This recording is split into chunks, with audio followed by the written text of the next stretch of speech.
Aldehyde के alpha hydrogen की क्रियाशीलता या एल्फा हाइड्रोजन का अम्लीय व्यवहार, हम इस पर चर्चा करेंगे। तो एल्फा हाइड्रोजन का अम्लीय व्यवहार से क्या मतलब है?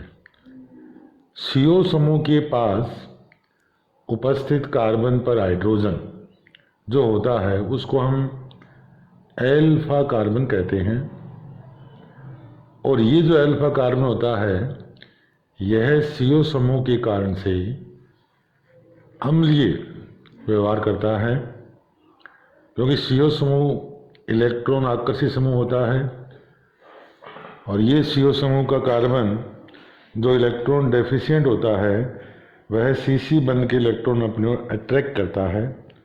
परिणाम स्वरूप एल्फा कार्बन का H अम्लीय या पॉजिटिव हो जाता है, जिसे किसी क्षार के द्वारा रिप्लेस कर सकते हैं।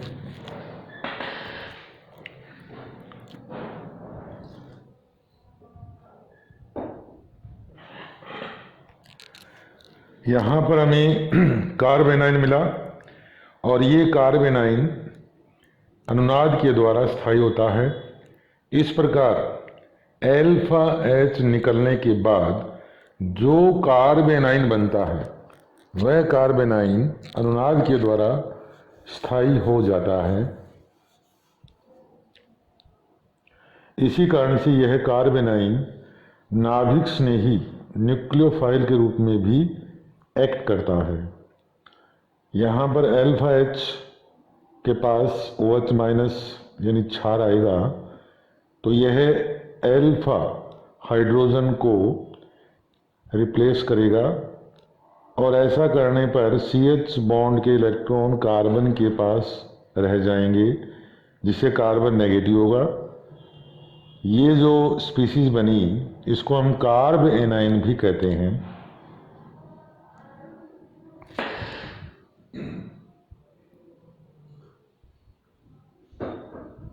ये कार्बेनाइन अनुनाद करता है जिससे ये स्थायी हो जाता है, अतः ये न्यूक्लियोफाइल के रूप में भी कार्य करेगा। इसका ये रिजोनेंस हाइब्रिड है, अनुनाद संकर है। दोनों संरचनाओं को हम देख करके इसको बना रहे हैं।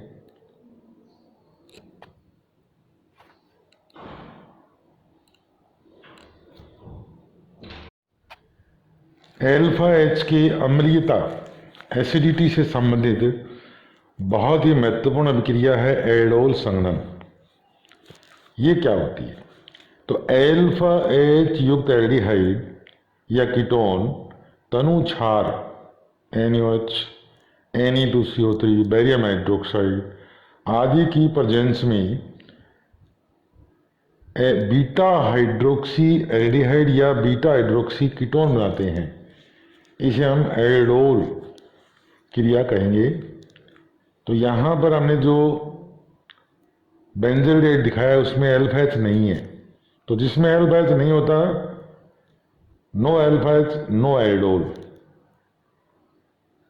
CH3CHO CH3CH2 CHO में एल्फा H है, इसी प्रकार CCl3CHO में एल्फा H नहीं है तो नो एल्डोल।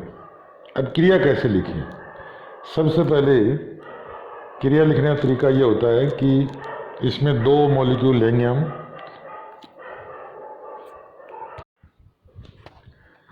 एक मॉलिक्यूल या अणु को लिखेंगे हम लेफ्ट हैंड साइड, एक को लिखेंगे राइट हैंड साइड। जिसको राइट हैंड साइड लिखेंगे उसमें एल्फा H को हाईलाइट करेंगे और जो लेफ्ट हैंड साइड होगा उसमें हम CO समूह को हाईलाइट करेंगे और ऐसा करके हम एल्डोल बनाएंगे। तो केस 1 में जब A और B समान तथा एल्फा H युक्त हो तो CH3CHO में एल्फा H है। अब इससे एल्डोल कैसे बनेगा? तो ये दो अणु को हम इस तरह लिखेंगे कि लेफ्ट हैंड साइड में CHO यानी CO ग्रुप को हाईलाइट करेंगे, राइट हैंड साइड में दूसरे अणु का एल्फा कार्बन का H हाईलाइट करते हैं। ये बात ध्यान रखनी है आपको। उसके बाद अब CH डबल बॉन्ड O यानी CO जो ग्रुप है उसका पाई बॉन्ड ब्रेक करेंगे। 1 पाई बॉन्ड ब्रेक होगा, 2 सिग्मा बॉन्ड फॉर्म होगा। और जिस अणु का अल्फा H को हाईलाइट कर रखा है हमने, तो ये अल्फा H ऑक्सीजन पर ऐड होगा और CH2 CHO यह CH के साथ ऐड हो जाएगा। इस प्रकार हमें बीटा हाइड्रोक्सी एल्डिहाइड मिला, इसको हम एल्डोल कहते हैं। अब इसको हीट करेंगे, गर्म करेंगे, तो अल्फा से H और बीटा से OH जाएगा, तो हमें CH3CH double bond CH CHO यानी क्रोटोन एल्डिहाइड, या इसको हम कह सकते हैं अल्फा बीटा असंतृप्त एल्डिहाइड मिलेगा। तो CH3CH डबल बॉन्ड CH ये अपना क्रोटोन एल्डिहाइड है। अगर हम इसको ये देखना चाहें कि किस अणु से ये बना है, तो अलग अलग करके हम H2O जोड़ेंगे इस तरह से, तो पता लग जाएगा हमें कि ये एथेनॉल से एल्डोल बना है। क्रॉस एल्डोल संघनन, दो भिन्न एल्डिहाइड अणु या दो भिन्न कीटोन अणुओं या एक एल्डिहाइड व एक कीटोन अणु के बीच एल्डोल संघनन क्रॉस एल्डोल संघनन कहलाता है। यदि दोनों भिन्न अणुओं में अल्फा H उपस्थित है तो 4 प्रोडक्ट या 4 उत्पाद मिलेंगे, और यदि ऐसा नहीं है तो उत्पाद की संख्या बदल जाएगी। यहाँ एथेनॉल और प्रोपेनॉल में दोनों में अल्फा H है तो 4 उत्पाद मिलेंगे। क्लोरेल और एथेनॉल की एल्डोल से 2 उत्पाद बनेंगे, क्योंकि एक अणु में अल्फा H नहीं है।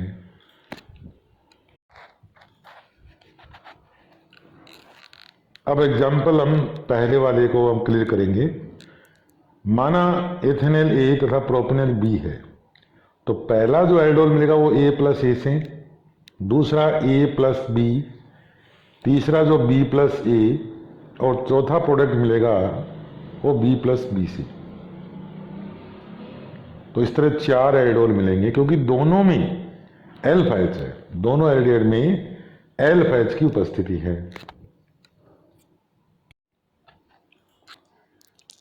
तो यहां पर हमने लेफ्ट में जो लिखा है उसमें CO ग्रुप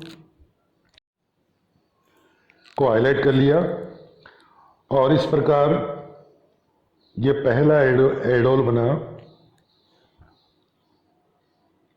A टाइप से।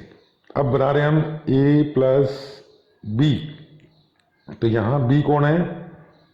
प्रोपेनॉल, इसमें हम अल्फा H हाईलाइट कर लिया। अब इस प्रोपेनॉल का H जो अम्लीय है वो ऑक्सीजन यानी दूसरे अणु के साथ में इस तरह रिएक्शन करेगा, और ये दूसरा एल्डोल यानी A प्लस B वाली कंडीशन वाला एल्डोल बन गया।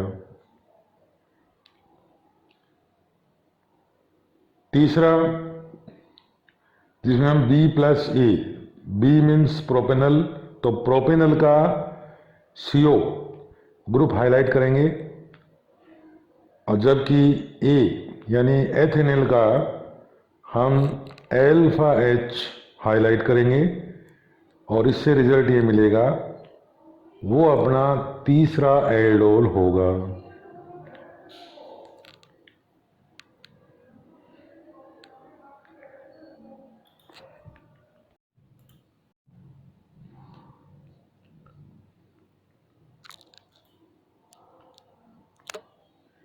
प्रोपेनॉल और प्रोपेनॉल इन दोनों से हमें जो एल्डोल मिलेगा उसको दिखाया गया है। अब हम इसको गर्म करेंगे, तो गर्म करने के बाद हमें अल्फा बीटा असंतृप्त एल्डिहाइड बन जाएगा, तो इस प्रकार बीटा हाइड्रोक्सी एल्डिहाइड को हम एल्डोल कहेंगे और उससे हमें अल्फा बीटा असंतृप्त कार्बोनिल यौगिक प्राप्त होता है।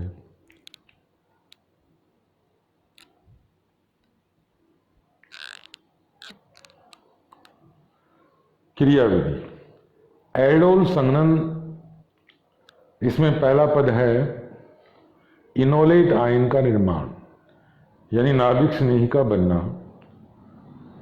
तो नाभिक स्नेही कैसे बनेगा? एक्चुअल में अल्फा एच युक्त एल्डिहाइड की रिएक्शन जब बेस से होती है तो ये प्रोटॉन अल्फा एच जो एक प्रोटॉन है वो बाहर निकल जाता है और हमें इस प्रकार कार्ब एनाइन, जिसको हम नाभिक स्नेही कहते हैं, मिलता है।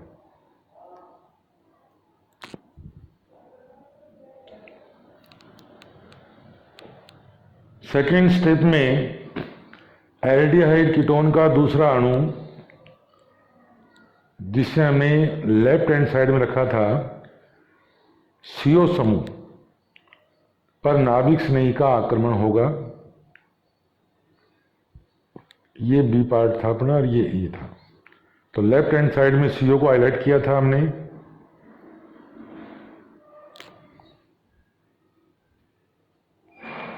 तो CH3CH double bond O plus CH2 minus CHO। अब ये नाभिक स्नेही न्यूक्लियोफाइल CO के कार्बन पर अटैक करता है तो CH3CHO नेगेटिव और CH के साथ में CH2CHO ऐड हो जाएगा। इस प्रकार हमें नेगेटिव आयन यानी ऑक्साइड आयन मिला जिसमें ऑक्टेट कंप्लीट है। इस ऑक्साइड आयन पर प्रोटॉन आएगा जो जल से आएगा और उदासीनीकरण क्रिया होगी।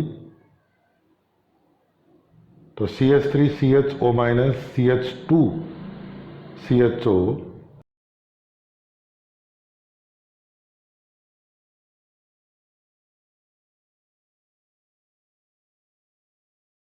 प्लस HOH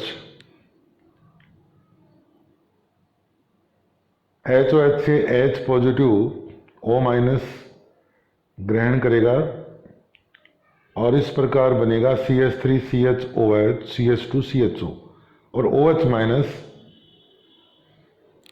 बाहर निकल जाएगा। अब है कैनिजरो अभिक्रिया।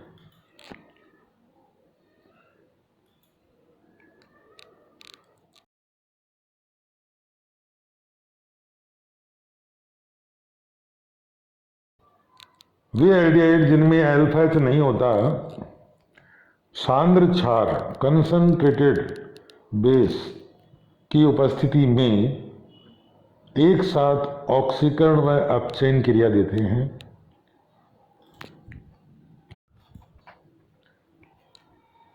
तो no alpha H yes Cannizzaro, यानी जिस एल्डिहाइड में अल्फा एच नहीं होगा वे ही कैनिजरो अभिक्रिया देंगे। तो जैसा कि नाम से पता लग रहा है कैनी जीरो यानी जीरो अल्फा एच। तो जिस एल्डिहाइड में अल्फा एच होगा नो कैनिजरो, जिसमें अल्फा एच नहीं होगा यस कैनिजरो।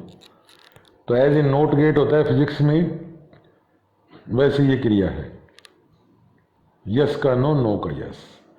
अभिकर्मक सांद्र क्षार, सांद्र NaOH, सांद्र KOH या 50% NaOH 50% KOH, ये इसकी एक स्पेशल पहचान है। 50% NaOH 50% KOH है ना, ये इसकी पहचान है इस रिएक्शन की। तो HCHO के दो अणु रखें जिसमें अल्फा एच नहीं है।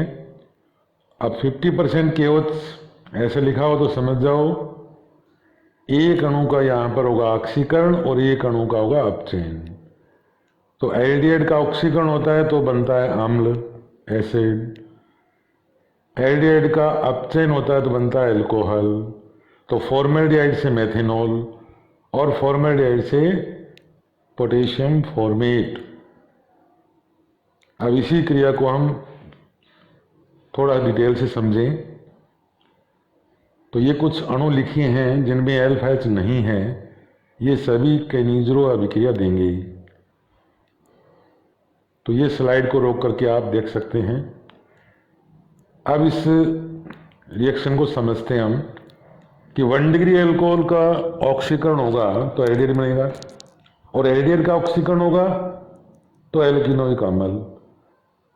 तो एल्डिहाइड बीच की स्थिति है। अगर हम एल्डिहाइड को एल्कोहल में लाना चाहते हैं तो अपचयन करना पड़ेगा, और अगर एल्डिहाइड को एल्केनोइक अम्ल में तो हमें ऑक्सीकरण करना पड़ेगा। तो यहाँ क्लोरल एग्जाम्पल लिया है जिसमें अल्फा एच नहीं है, तो ये भी परफेक्ट एग्जाम्पल है कैनिज़रो का। तो यहाँ पर एक का C डबल बॉन्ड O का पाई बॉन्ड ब्रेक हो जाएगा तो अल्कोहल बन जाएगा, और दूसरे अणु का ऑक्सीकरण होगा तो अम्ल का लवण। तो ये CO का पाई बॉन्ड ब्रेक हो रहा है और HH ऐड कर दें वाटर का। क्रॉस कैनिज़रो अभिक्रिया, जब दो भिन्न एल्डिहाइड के मध्य ये क्रिया होती है तो उसे हम कहते हैं क्रॉस कैनिज़रो अभिक्रिया। इसमें हम भी ट्रिक्स का यूज कर सकते हैं कि कोई भी एल्डिहाइड फॉर्मेल्डिहाइड को छोड़ करके और उसके साथ अगर हम फॉर्मेल्डिहाइड लेंगे तो 50% KOH या NaOH की उपस्थिति में जो फॉर्मेल्डिहाइड है वो तो बन जाएगा अम्ल का लवण, यानी सोडियम या पोटेशियम फॉर्मेट, और जो एल्डिहाइड बड़ा अणु के रूप में है या कोई भी एल्डिहाइड जिसको नाम दिया हमने वो बनेगा एल्कोहल। तो ध्यान रखें क्रॉस एल्डोल में छोटा एल्डिहाइड का ऑक्सीकरण होगा, तो इसमें छोटा एल्डिहाइड कौन है? फॉर्मेल्डिहाइड, और बड़े का होगा अपचयन यानी अल्कोहल बनेगा। तो C6H5 CHO का तो होगा अपचयन, और HCHO यानी कि जो फॉर्मेल्डिहाइड है उसका होगा ऑक्सीकरण। तो इस प्रकार बेंजिल अल्कोहल और सोडियम फॉर्मेट बन जाएगा। टिशेनको अभिक्रिया, देखो टिशेनको अभिक्रिया भी एक कैनिज़रो अभिक्रिया जैसी है। तो अल्फा H युक्त एल्डिहाइड वो भी एल्युमिनियम एथोक्साइड की प्रेजेंस में कैनिज़रो अभिक्रिया देंगे। कैसे? अब इस क्रिया को हम समझते हैं।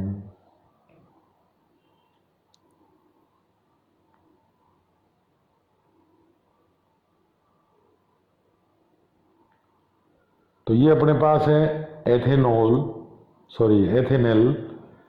एथेनॉल के दो अणु लेंगे हम, तो एक अणु का वही ऑक्सीकरण होगा और एक अणु का अपचयन होगा।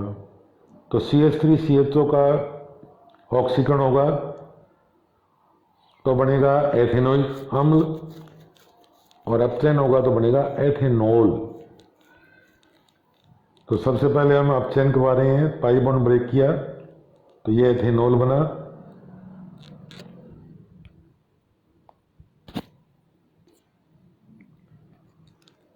और दूसरे अणु का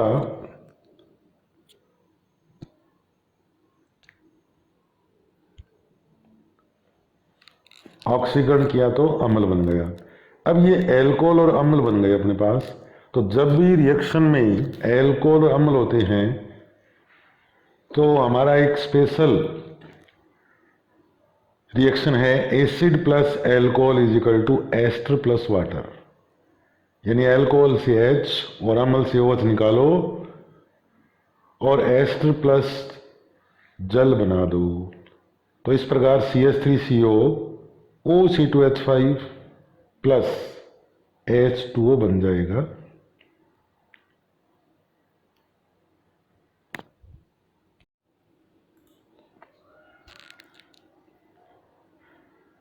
तो ये इथाइल एसीटेट एस्टर बना। अब है फॉर्मेल्डिहाइड की अमोनिया से क्रिया, तो इससे बनता है एक क्रिस्टलीय पदार्थ बनेगा जिसको हम यूरोट्रोपिन कहते हैं। यह मूत्र औषधि होती है और कैसे बनेगी देखो, NH3 विद HCHO रिएक्शन करवा रहे हैं हम। सबसे पहले साइक्लोहेक्सेन बनाएं, इसमें बीच में गैप रखें और अल्टरनेट बंद बना दें इस तरह से सेंटर की ओर। 3 बंद जहां हो गए वहां नाइट्रोजन कर दें और 2 बंद दिख रहे हैं वहां CH2 CH2 कर दें और N और N के बीच में CH2 CH2 CH2 कर दें। इस प्रकार बना क्रिस्टल यूरोट्रोपिन होगा। धन्यवाद।